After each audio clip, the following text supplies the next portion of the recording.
하나님께서 다시 이스라엘 백성들과 함께 가나안으로 올라가겠다고 말씀하셨습니다. 그러고 나서 하나님께서 이제 자신이 이스라엘 백성들과 함께 가나안에 올라간다라는 것을 갖다가 보여주기 위해서 모세에게 2개의 돌판을 만들어서 다듬어 가지고 시내산으로 올라오라고 하셨어요. 이제 모세는 자신이 깨뜨린 돌판 2개를 돌판과 같은 그 2개를 갖다 만들어서 이제 아침 일찍 일어나 가지고 시내산 꼭대기로 올라갔습니다. 그러자 하나님께서 구름 가운데서 강림하셨어요. 하나님께서는 모세에게 여호와의 이름을 선포하셨습니다. 뭐라고 하셨냐면 여호와라 여호와라 자비롭고 은혜롭고 노하기를 더디하며 또한 인자와 진실이 많은 하나님이다. 이렇게 하나님은 말씀하셨습니다.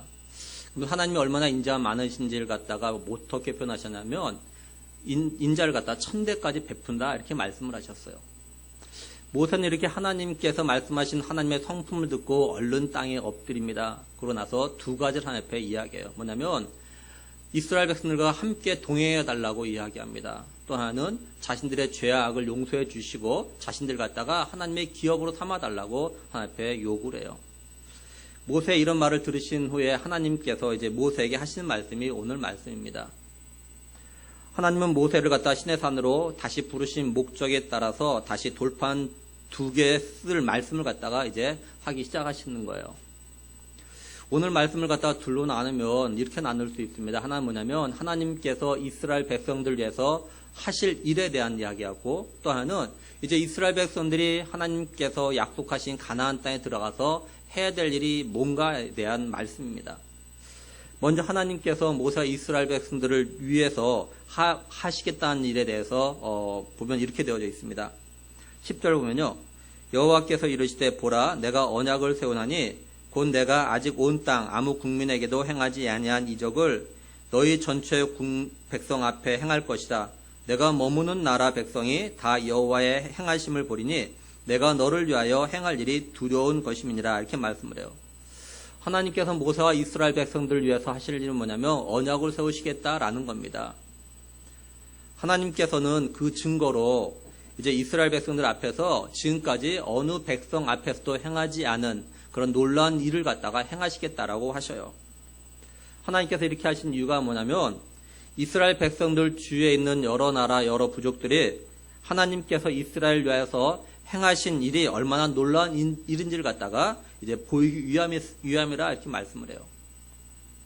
하나님이 이전에도요 이스라엘 백성들에게 이런 놀라운 일을 갖다 보여주셨습니다. 그때 언제냐면요 이스라엘 백성들이 애굽에 있었을 때입니다. 출애굽기 9장 18절 보면요 내일 이맘때면 내가 무거운 우박을 내리리니 애굽 나라가 세워진 그 날로부터 지금까지 그와 같은 일이 없었더라 이렇게 말씀을 해요. 또 출애굽기 10장 14절에도 메뚜기가 애굽 온 땅에 이르러 그 사방에 내림에 그 피해가 심하니 이런 메뚜기는 전에도 없었고 후에도 없을 것이라 이렇게 말씀을 해요. 그러니까 하나님께서 과거에도 이스라엘 백성들을 위해서 저렇게 지금까지 없었던 놀라운 일들을 갖다가 이렇게 행하셨던 겁니다. 근데 하나님께서 앞으로도 이런 일을 갖다 행하시겠다는 거예요. 다시 말해서 하나님께서 이스라엘 백성들과 함께 가나안으로 올라가는 여정 가운데서 지금까지 행한 일이 없는 그런 놀라운 일을 갖다가 행하시겠다라고 말씀하십니다. 하나님은 이 말씀하신 대로 이 약속 갖다 지키셔요. 여호수아 6장 20절 보면요. 이에 백성이 외치고 제사장들은 나팔을 불며 백성이 나팔 소리를 들을 때 크게 소리질러 외치니 성벽이 무너져 내린지라 백성이 각기 앞으로 나아가 그 성에 들어가서 그 성을 점령하고 이렇게 말씀을 해요. 여기 이 성은 어떤 성이냐면요. 여리고성입니다. 여리고성은 철옹성으로 알려져 있어요. 근데 이 철옹성과 같은 여리고성이 무너집니다. 어떻게 무너지냐? 제사장들이 나팔을 붑니다. 백성들이 그 나팔 소리를 듣고 소리를 지르니까 그 철옹성이 무너지는 겁니다. 이건 불가능한 거예요. 어떻게 소리 지른다고 나팔 소리 들었다고 그 철옹성이 무너지겠습니까?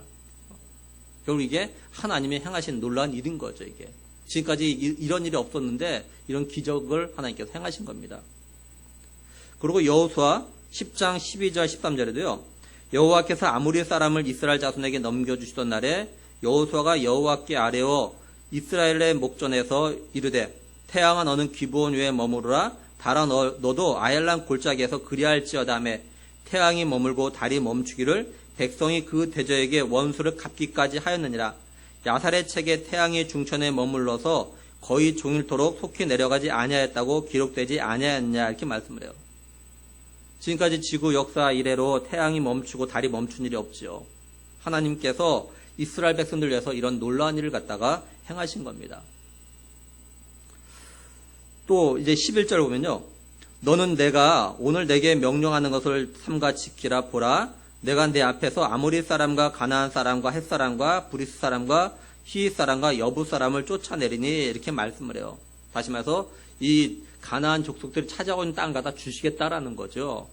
근데 하나님께서 이전에도 이와 비슷한 말씀을 하셨습니다. 근데 언제냐면 하나님께서 이스라엘 백성들 애굽에 있을 때 이제 애굽에 9가지 재앙을 내리고 마지막 10번째 재앙을 내리기 전에 이런 말씀을 하셨어요. 출애굽기 13장 5절에 보면요. 여호와께서 너를 인도하여 가나안 사람과 헷 사람과 아모리 사람과 히윗 사람과 여부수 사람의 땅 곧 내게 주시려고 내 조상들에게 맹세하신 바 젖과 꿀이 흐르는 땅에 이르게 하시거든 이렇게 말씀을 해요. 그러니까 가나안 지역을 말합니다. 근데 이 가나안 지역은 하나님께서 이스라엘 백성들의 조상인 아브라함에게 약속하셨던 그 땅입니다. 아브라함과 이삭과 야곱에게. 하나님께서 아브라함에게 뭐라고 하셨냐면 창세기 15장 18절에서 21절 보면요. 그날에 여호와께서 아브라함과 더불어 언약을 세워 이르시되 내가 이 땅을 애굽 강에서부터 큰 강, 그 큰 강 유브라데까지 내 자손에게 주느니 고 겐 족속과 그니스 족속과 감몬 족속과 헷 족속과 브리스 족속과 르바 족속과 아므리 족속과 가나안 족속과 기르가스 족속과 여부수 족속의 땅이니라 하셨더라 이렇게 말씀을 해요. 그러니까 하나님께서 아브라함에게 약속하셨던 그 땅, 그죠? 그 약속대로 이제 그 가나안 지역을 차지하고 있는 가나안 모든 족속들 갖다 하나님께서 친히 다 내쫓아 버리시겠다 이렇게 말씀을 하십니다. 하나님이 이스라엘 백성들에게 내가 언약을 세우고 내가 약속한 대로 이제 쫓아내겠다 이 말씀을 하셨어요. 그런데 10절과 11절 말씀을 잘 보면 하나님께서 이스라엘 백성들을 위하여서 이렇게 행하실 새로운 일, 놀라운 일을 갖다 말씀하시기 전에 어떤 말이 나오냐면 보라 이 말씀을 해요. 보라. 보라. 이 보라라는 말은요, 주목하라 이런 뜻입니다. 이게 주목해라. 그러니까 하나님께서 모세에게 이제 하나님 자신이 이스라엘 백성들을 위해서 어떤 새로운 일을 할 건데 그걸 갖다 주목해서 보라는 겁니다. 다시 말해서 이제부터 하는 건 정말 중요한 거니까 정신 차려서 잘 보라라는 거예요. 하나님은요, 이스라엘 백성들이 금송아지를 만들고 그게 자기들 갖다가 애굽에서 인도해낸 자신들의 신이라고 했을 때 더 이상 이스라엘 백성들 갖다가 내 백성이라고 여기 하지 않았어요. 더 이상 너희는 내 백성이 아니다 그랬어요. 근데 하나님께서 다시 이런 이스라엘 백성들을 갖다가 자신의 백성으로 여기시고 이들을 위해서 새로운 일, 놀라운 일을 갖다 행하실 걸 말씀하시면서 모세를 비롯해서 이스라엘 백성들에게 이제 하나님 자신이 행할 이런 놀라운 일들을 갖다가 좀 주목해서 보라 이렇게 말씀하는 겁니다. 성경에 보면은 보라라는 단어가 종종 나와요. 근데 많은 경우가 앞에서부터 어떤 말을 해오다가 주의를 환기시키기 위해서 이제 보라 이 말을 사용할 때가 있어요. 특히 하나님께서 자기 백성들을 위해서 새로운 일을 행하실 때 다시 말해서 하나님께서 약속하신 걸 말씀하시고자 할 때 이 보라라는 단어를 갖다 많이 사용했습니다. 그래서 구약의 선지자들이 구원자 되신 예수 그리스도의 오심에 대해서 이야기할 때 주의를 환기시키기 위해서 보라라는 말을 갖다가 사용을 해요. 예를 들면 이사야 7장 4절에 보면 그죠? 보라 처녀가 잉태하여 아들을 낳을 것이요 그의 이름은 임마누엘이라 하리라. 또 예레미야 23장 5절에도 그죠? 보라 때가 이르리니 내가 다윗에게 한 의로운 가지를 일으킬 것이다. 또 스가랴 9장 9절에도 그죠? 보라 내 왕이 임하시나니 그는 공의로시며 구원을 베푸시며 겸손하여 나귀를 타시나니 나귀의 작은 것 곧 나귀 새끼니라. 그리고 요한복음 1장 29절에도 보라 세상죄를 지우고 가는 하나님의 어린 양이로다. 그러니까 선지자들은요 하나님께서 아담의 범죄 이후에 범죄로 인해서 더 이상 이제 하나님의 백성이 아닌 죄의 종 또한 사단의 종이 되어버린 그 백성들 갖다가 다시 하나님의 백성으로 삼기 위해서 약속하신 대로 구원자 되신 예수 그리스도를 갖다가 보내시는 놀라운 일을 행하실 거에 대해서 말씀하실 때 주의를 갖다가 환기시키고 주목해 보고 듣도록 하기 위해서 보라라는 말을 갖다가 사용하신 겁니다.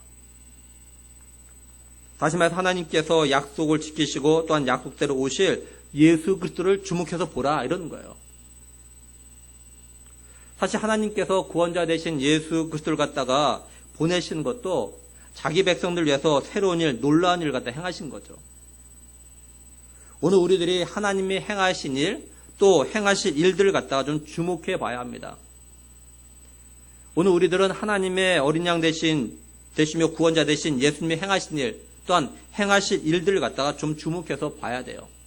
왜냐하면 하나님께서 우리를 갖다 구원하기 위해서 행하신 일들은요, 이 세상에서 볼 수 있는 일이 아니기 때문에 그래요. 또한 예수님께서 우리를 위해서 십자가에 못 박혀 죽으신 일도요, 이 세상에서요, 이전에도 없었고 이후로도 없을 일입니다. 이 세상에서 자기 백성을 사랑한다고 자기의 독생자를 갖다가 죽게 내놓는 왕이 어디 있었습니까? 그렇죠? 오히려 자기 아들을 살리기 위해서 오히려 백성들을 갖다 죽게 하는 일은 있었겠죠. 근데 하나님께서는 우리 사람들을 사랑하셔서 자신의 독생자를 갖다 이 땅에 보내셨어요. 요한복음 3장 16절 17절 이렇게 말씀하지 않습니까? 하나님이 세상을 이처럼 사랑하사 독생자를 주셨으니 이는 그를 믿는 자마다 멸망하지 않고 영생을 얻게 하려 하심이라.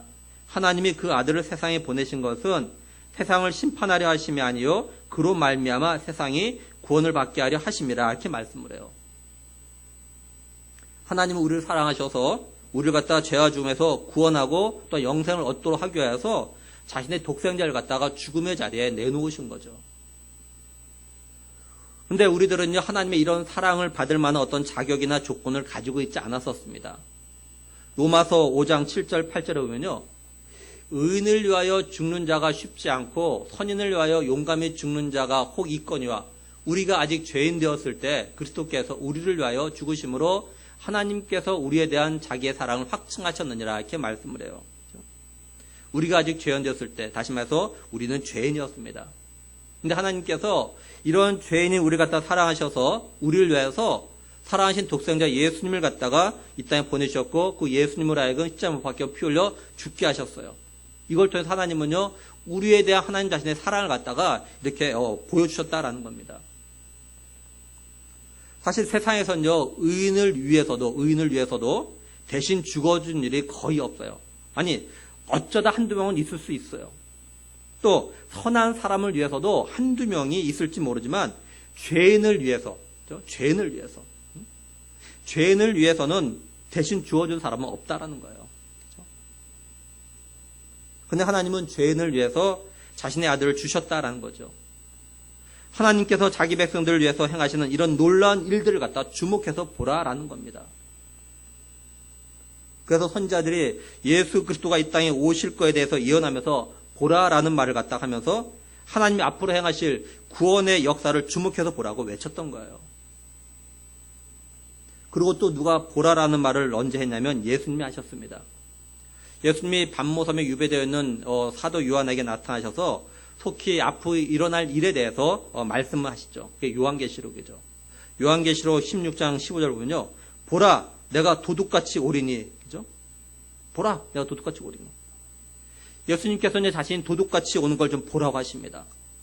예수님께서 이 땅에 계실 동안에 뭐라고 하셨냐면 내가 다시 올 때 어떻게 오냐? 도둑같이 올 거다 이렇게 말씀하셨거든요. 그러니까 내가 이 땅에 있을 때 말했던 것처럼 봐라, 내가 도둑같이 오는 걸 좀 보라 이렇게 말씀하셔요. 봐라. 그리고 요한계시록 22장 7절에 보라 내가 속히 오리니, 또 12절에도 보라 내가 속히 오리니. 예수님은 자신이 속히 오는 걸 갖다 좀 보라고 하십니다. 다시 말해서 예수님은 자신이 약속한 대로 이 땅에 다시 오는 걸 다 보라 이렇게 말씀을 해요. 오늘 우리들이 하나님께서 약속하신 대로 우리를 위해서 행하신 놀라운 구원의 역사를 주목해 봤다면, 그렇죠? 이제 앞으로 약속대로 다시 오실 예수님이 어떻게 오시는지, 또 그 예수님이 오셔서 어떻게 하시는지에 대해서도 우리가 주목해 봐야 하는 겁니다. 그러니까 오늘 우리의 삶은 예수님께서 약속대로 다시 어떻게 오시는지에 대해서 주목해서 보는 삶을 갖다 살아야 되는 거예요. 우리가 진실로 예수님의 다시 오심을 주목해서 보는 삶은 뭐냐? 우리가 예수님을 갖다가 맞이하는 삶을 갖다가 살아가는 겁니다. 예수님께서 말씀하신 대로 도둑같이 오실 때 우리가 깨어서 우리의 옷을 갖다가 지켜야 하는 거예요. 우리가 지켜야 될 우리의 옷은 어떤 거냐면 우리가 예수 그리스도로 말미암아 얻은 의롭다함을 얻은 옷입니다. 다시 말해서 우리는 예수 그리스도의 보혈의 피로서 깨끗하게 되었고 의롭게 되었다는 걸 믿고 의지하면서 살아가야 한다라는 거죠. 뿐만 아닙니다. 예수님께서 속히 오셔서 행한 대로 갚아주시겠다고 말씀하셨으니까 우리가 이 땅에서 의인으로서 다시 말해서 우리가 믿음으로 말미암아 의롭다함을 받은 대로 믿음으로 살아가야 하는 거예요. 먼저 그의 나라와 그의 의를 구하는 삶을 살아가야 됩니다. 그리고 하늘의 보물을 쌓는 삶을 갖다가 살아가야 돼요. 그렇죠? 오늘 새벽에도 말씀드렸듯이 좀 우리의 물질을 갖다가 하나님 나라와 하나님의 영광을 위해서 드리는 삶을 살아야 됩니다. 결국 하나님 앞에 인색한 자가 되면 안 돼요. 그렇죠? 그리고 많은 영혼을 갖다가 옳은 대로 인도하는 자, 다시 말해서 전도자의 삶, 화목케 하는 그런 말씀은 전하는 삶을 갖다가 우리가 살아야 하는 겁니다. 바라기는 지난날 우리를 갖다가 죄와 죽음에서 구원하기 위해서 십자가의 사랑과 은혜를 주신 하나님의 놀라운 일을 본 우리들이 앞으로 다시 오실 예수 그리스도를 좀 바라보면서 주님의 오심을 준비하는 삶이 될 수 있기를 주님의 이름으로 축원합니다. 다음으로 이제 하나님은요, 모세를 비롯해서 이스라엘 백성들이 하나님이 약속으로 주신 그 땅에 들어가서 해야 될 일에 대해서 말씀을 하셔요. 11절 보면요, 너는 내가 오늘 내게 명령하는 것을 삼가 지키라 이렇게 말씀합니다. 하나님께서 이스라엘 백성들에게 명령하시는 건 크게 두 가지입니다. 첫째 뭐냐? 이스라엘 백성들이 들어가는 땅, 다시 말해서 하나님 주신 땅에 가면 그곳 주민과 언약을 갖다가 세우지 말라라는 거예요. 12절 보면요, 너는 스스로 삼가 내가 들어가는 땅에 주민과 언약을 세우지 말라. 또 15절에 너는 삼가 그 땅에 주민과 언약을 세우지 말지니 이렇게 말씀을 해요. 하나님께서 이스라엘 백성들에게 가나안 지역의 주민들과 언약을 세우지 말라고 하신 이유가 있습니다. 그 이유가 뭐냐면 12절을 계속 보면은 그것이 너에게 올무가 될까 하노라. 언약 맺은 것이 올무가 될까 하노라. 또 15절을 계속해서 16절까지 보면요, 이는 그들이 모든 신을 음란하게 섬기며 그들의 신들에게 제물을 드리고 너를 청하면 내가 그 제물을 먹을까 함이며 또 내가 그들의 딸들을 내 아들들의 아내로 삼음으로 그들의 딸들이 그들의 신들을 음란하게 섬기며 내 아들에게 그들의 신들을 음란하게 섬기게 할까 함이니라 이렇게 말씀을 해요. 먼저 여기 함이며 또는 함이라 이게 보면은 시제가 완료형으로 되어 있어요.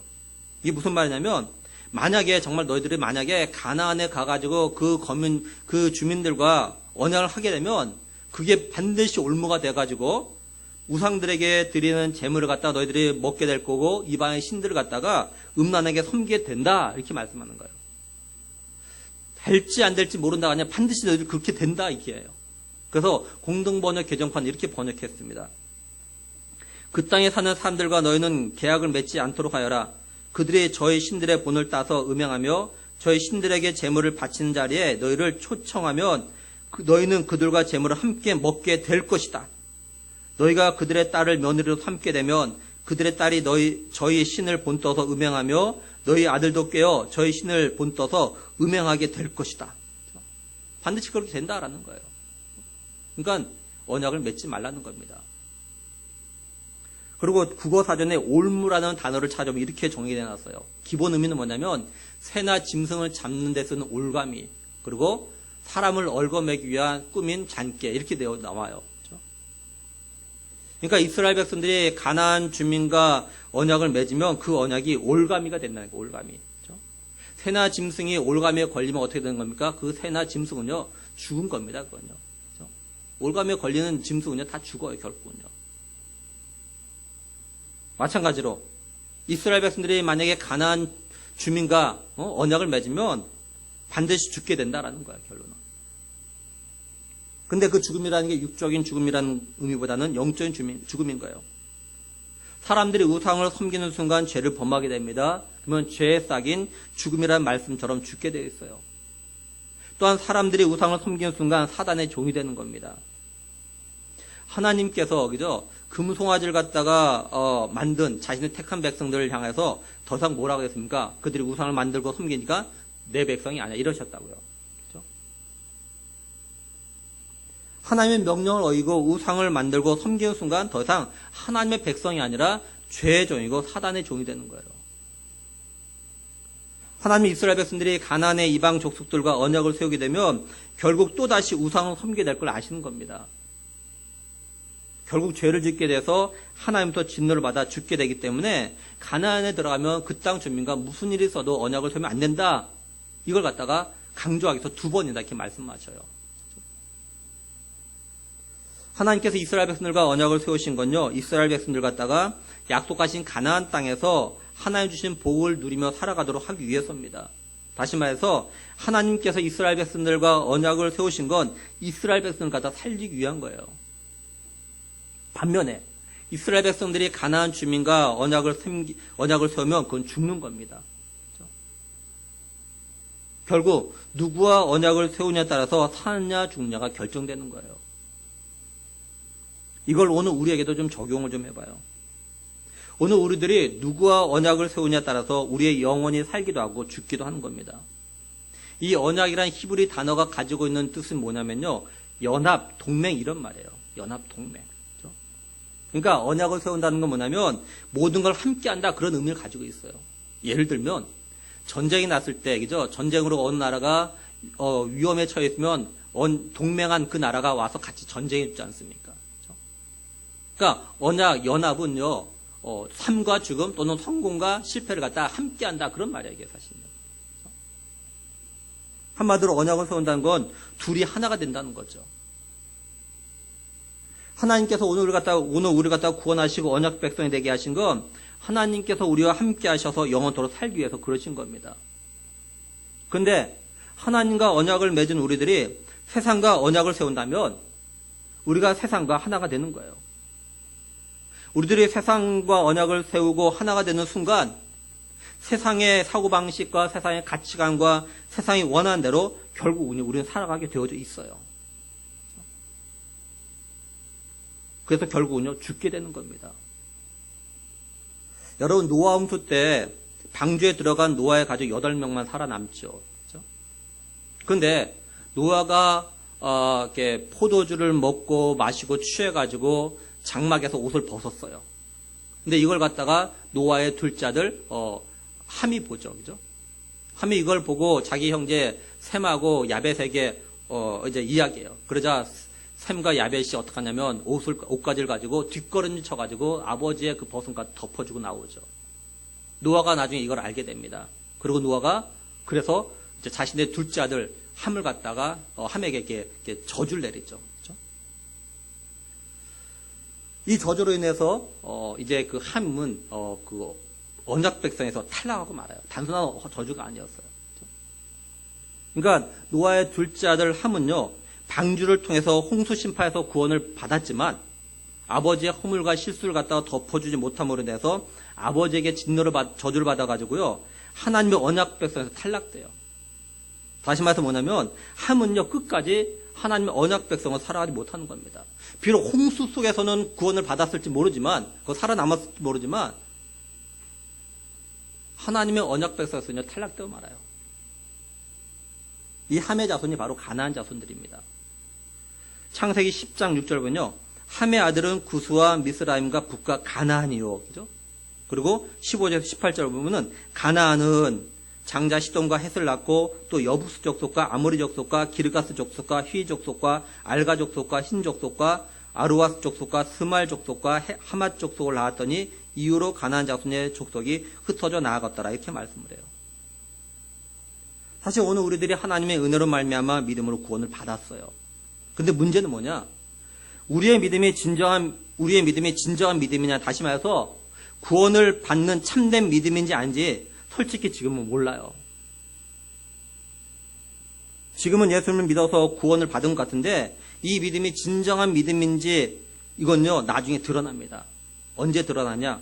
바로 이 땅에 살면서 무슨 일이 있어도, 다시 말해서 힘들고 어려울 때, 고난이나 환란이 올 때에도, 삶의 위협이 올 때에도 세상과 언약을 세우느냐 세우지 않느냐로 드러나는 겁니다.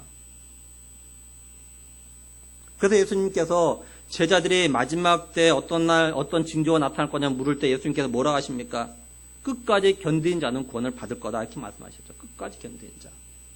이 말씀의 의미가 뭡니까? 많은 사람들이 환난과 박해, 어려움을 겪게 되면 견디지 못한다라는 거예요. 다시 말해서 자신이 믿음으로 구원을 받았다고 하는 사람들 가운데도 끝까지 그 믿음을 지키지 못한다라는 겁니다. 믿음으로 지키다가 세상과 언약을 한다는 거예요. 요한계시록 13장 16절 17절 보면요. 그가 모든 자, 곧 작은 자나 큰 자나 부자나 가난한 자나 자유인이나 종들에게 그 오른손에나 이마에 표를 받게 하고 누구든지 이 표를 가진 자 외에는 매매를 못하게 하니 이 표는 곧 짐승의 이름이나 그 이름의 수라 이렇게 말씀해요. 쉽게 말해서 뭐예요? 이 땅의 대다수의 사람들이 먹고 살기 위해서 짐승의 표를 갖다 받는다는 거예요. 먹고 살기 위해서. 그 표를 받지 못하면 매매를 못하는데요. 먹고 살 길이 막막한데요. 짐승의 표를 받는단 말이야 이게. 다시 말해서 뭡니까? 세상과 언약을 세운다는 거야. 세상과 하나가 된다는 거예요. 먹고 살기 위해서. 사실 오늘날 자신들이 그리스도인이라고 하고 또 자신이 구원을 받았다고 하는 많은 사람들이 먹고 살기 위해서 세상과 언약을 사실 세우고 있어요. 보면요. 그렇죠? 세상의 가치관과 세상의 관점과 세상의 사고방식대로 살아갑니다. 그렇죠? 그러면서 뭐라고 합니까? 먹고 살기 위해서 어쩔 수 없다 이렇게 이야기하죠. 그런데요. 요한계시록 20장 4절에 보면 또 내가 보좌들을 보니 거기에 앉은 자들이 있어 심판하는 권세를 받았더라. 또 내가 보니 예수를 증언함과 하나님의 말씀 때문에 목배임을 당한 자들의 영혼들과 또 짐승과 그의 우상에게 경배하지 아니하고 그들의 이마와 손에 그 표를 받지 아니한 자들이 살아서, 그렇죠? 이런 사람이 있다는 거예요. 안 받은 사람이 있다는 거죠. 그래서 그리스도와 더불어 1000년 동안 악로로 타니, 한마디로 엘리야 시대, 그죠? 엘리야 시대에 바알에게 무릎을 꿇지 않은 자들과 같은 사람들이 끝까지 믿음을 지킨 자들이 있다는 거예요. 어떤 상황 가운데도 세상과 언약을 세우지 않은 자들이 있다는 겁니다. 그리고 이런 성도들이 훗날 예수님과 함께 왕노릇을 하게 된다라는 거예요. 우리가 지금 수요 예배 때 히브리서를 갖다 살펴보고 있습니다. 히브리서 기자가 이 히브리서를 쓰게 된 첫 번째 독자가 누구냐면요. 유대교에서 기독교로 개종한 성도들이 있어요. 유대교에서 복음을 듣고 예수님을 믿었어요. 그 믿음생활 잘하다가 어떤 일에선가 마음의 갈등을 일으켜가지고 다시 유대교로 돌아가려고 막 하는 겁니다. 그래서 히브리서 기자가 이런 자들 보면서 유대교로 다시 돌아가지 말라 이걸 말하기 위해서 히브리서를 갖다 쓴 겁니다. 분명히 복음을 듣고 예수를 믿었고 구원의 기쁨을 얻었다고 하는 사람들인데 어떤 일에선가 다시 옛날로 돌아가려고 해요. 예수님을 버리고 복음을 버리고 다시 옛날로 돌아가려고 해요. 다시 율법으로 돌아가려고 하는 거예요.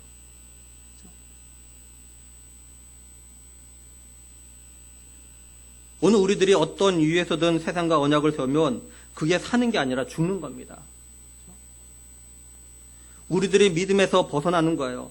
비록 방주를 통해서 홍수로부터 구원을 받았지만 언약 백성에서 탈락한 함과 같이 되는 겁니다. 그렇죠? 우리는 순간순간 생각하고 선택하며 결정해야 될 때가 옵니다. 내가 하나님의 언약 백성으로서 오직 믿음으로 끝까지 살아서 훗날 예수님과 함께 왕노릇하며 살아갈 것인가, 아니면 먹고 살기 위해서 성공하기 위해서 세상과 언약을 세우고 짐승의 표를 받고 이 땅에서 편안하게 성공적인 삶을 살지만 훗날 지옥에서 고통하며 영원히 살 것인가. 이건 우리가 선택해야 될 무게예요. 기억할 건 우리가 이번 한 번만 내가 세상과 언약을 세우고 다음에는 무슨 일을 써도 세상과 언약을 세우지 않으면 된다라고 한다면 이건 정말 어리석은 생각입니다. 한 번 세상과 언약을 세우면, 한 번 세상을 따라가면, 한 번 세상의 맛을 보면 그 한 번이 두 번 되고 두 번이 세 번 되고 그래서 결국 세상 사람들과 똑같이 돼요. 바라기는 우리 교회 모든 믿음의 식구들은 하나님 언약 백성으로서 무슨 일이 있어도 세상과 언약을 세우지 말길 간절히 바랍니다. 어떤 상황 속에서도 정말 끝까지 믿음으로 견뎌서 마침내 하나님 나라에서 예수님과 함께 왕노릇하며 영원토록 살아갈 그런 소망을 가지고 살아갈 수 있기를 주님의 이름으로 축원합니다. 둘째는 하나님께서 이제 그 땅에 가서 우상을 만들지 말고 오히려 그곳에 우상을 갖다가 깨트리라고 하셔요. 13절 보면 너희는 도리어 그들의 제단들을 헐고 그들의 주상을 깨트리고 그들의 아세상을 찍을지어다. 그리고 17절에 너는 신상들을 부어 만들지 말지니라 이렇게 말씀을 해요. 사람들이 우상을 만들고 섬기는 이유는 뭐냐면요, 의지하기 위해서 그렇습니다. 그 사람들이 여러 우상을 만드는 거예요. 가나안 여러 족속들도요, 자기들 나름대로 우상들과 또한 우상의 제단들을 만들어 놨습니다. 하나님은 이스라엘 백성들에게 그 땅에 들어가면 그런 우상들과 제단들을 갖다 헐어버리고 깨트라고 하셔요. 뿐만 아니라 신상을 갖다 만들지도 말라고 하십니다. 왜냐하면요, 사람들이 이런 우상과 신상들을 갖다 만들고 또 그것이 눈에 보이면요, 그것을 갖다 의지하게 되기 때문에 그래요. 이처럼 하나님과 언약을 맺은 백성들은요, 오직 하나님만을 믿고 의지하며 섬기어야 하기 때문에 우상을 만들지도 말고 또한 그런 우상들이 눈에 보이면요, 깨트라고 하신 겁니다. 한마디로 하나님의 백성으로서 하나님만을 섬기는데 방해가 되는 건요, 모두 없애라라는 거예요. 비록 지금은 자신들이 하나님을 잘 섬겨도요, 나중에 또는 하나님을 향한 사랑이나 믿음이 약해질 때는요, 자신들의 눈에 보이는 우상들을 갖다 의지할 가능성이 많기 때문에 그래요.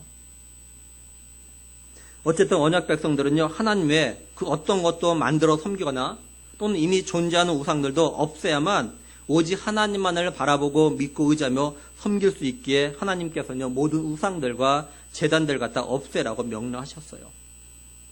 그렇다면 이걸 오늘 우리들에게도 적용을 해서 좀 생각을 해야겠죠.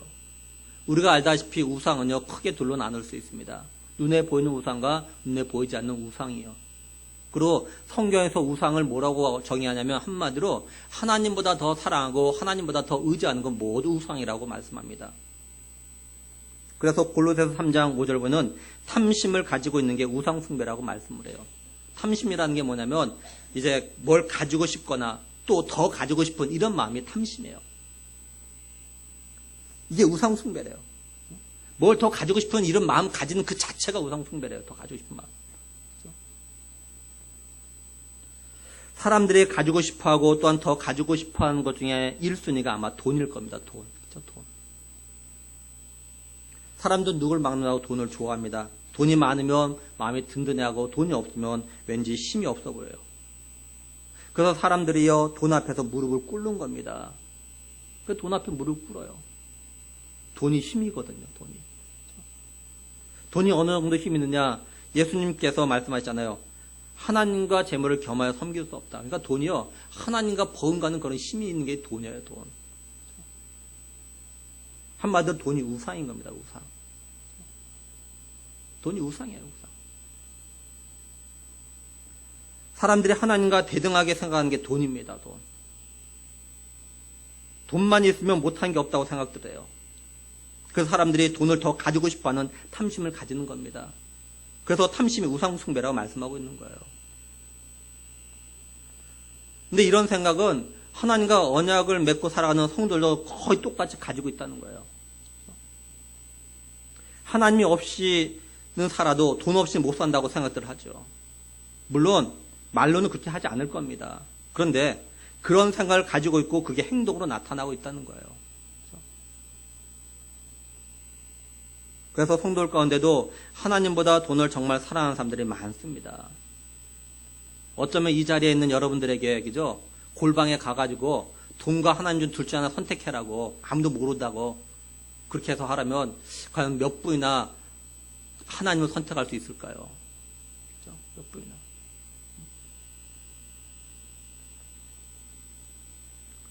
오늘 우리가 알아야 되는 건 내가 하나님보다 돈을 더 좋아하고 또 하나님께 헌금하는 게 아깝거나 인색한 마음을 드는 건 내가 돈을 갖다가 우상으로 삼고 있다는 걸 보여준 증거인 겁니다. 이게.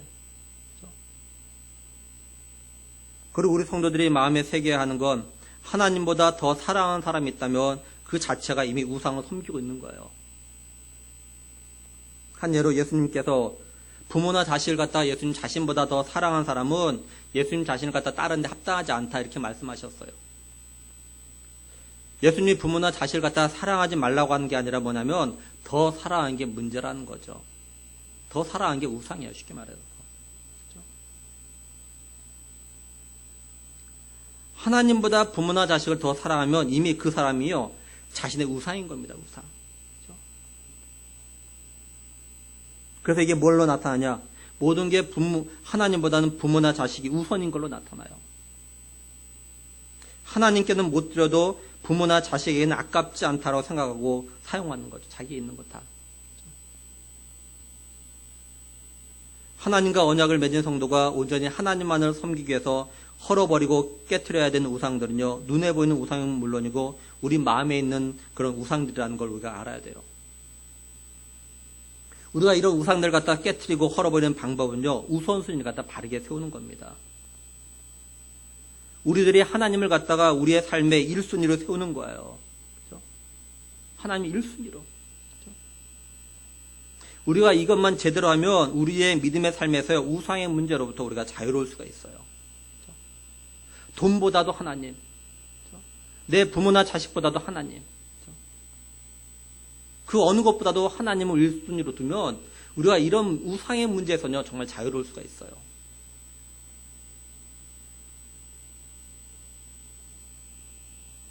바라기는 정말 우리 교회 모든 믿음의 식구들은 좀 우선순위를 갖다 좀 바르게 세울 수 있길 바라요. 우선순위.